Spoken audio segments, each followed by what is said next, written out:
നിങ്ങൾ മുണ്ട് ഉപയോഗിക്കുമ്പോൾ, മുണ്ട് മേടിക്കുമ്പോൾ ശ്രദ്ധിക്കേണ്ട ഒരു സംഭവം ആ മെറ്റീരിയലിൻ്റെ കട്ടിയാണ്.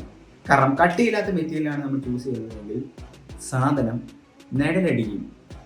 നമ്മുടെ ഇന്നർ വെയർ അടക്കം ആൾക്കാർ കാണും. ഇനി വെയിലത്തെങ്ങാൻ പോയി നിൽക്കണമെങ്കിൽ പുറകെ നാട്ടിൽ നോക്കി കഴിഞ്ഞാൽ നമ്മുടെ കാല് മൊത്തം സീത്രൂ ആയിട്ട് ഇപ്പുറത്തുനിന്ന് അപ്പുറം വരെ കാണാൻ പറ്റും.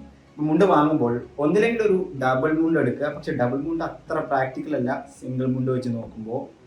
അപ്പോൾ ഡബിൾ മുണ്ട് എടുക്കുകയാണെങ്കിൽ നിഴലടിക്കുന്ന സംഭവം നമുക്ക് ഒഴിവായി കിട്ടും. ഇനി സിംഗിൾ മുണ്ട് നിങ്ങൾ ചൂസ് ചെയ്യുകയാണെങ്കിൽ കട്ടിയുള്ള ഒരു മെറ്റീരിയൽ വെച്ചിട്ട് ഉണ്ടാക്കിയിരിക്കുന്ന മുണ്ട് തന്നെ പോയി കണ്ട് നോക്കി മേടിച്ച് ഇട്ട് നോക്കിയിട്ട് വേണം നമ്മൾ ആ സാധനം വാങ്ങാനായിട്ട്. ഓൺലൈനായിട്ട് പർച്ചേസ് ചെയ്യുന്നവർ നല്ല തിക്കായിട്ടുള്ള സംഭവമാണ്, നിങ്ങൾക്ക് ഇത് ആരെങ്കിലും മേടിച്ചിട്ട് കൊള്ളാമെന്ന് പറഞ്ഞെങ്കിൽ മാത്രം മേടിക്കുക. അല്ലെങ്കിൽ നമ്മുടെ സ്വന്തം നാട്ടിലെ കടയിലുള്ള നമ്മുടെ ചേട്ടന്മാരുടെ കടയിൽ പോയി വാങ്ങിയാൽ മതി. സാധനം മുണ്ടൊക്കെ നല്ല സാധനം ഇവിടെ കിട്ടും നമുക്ക്.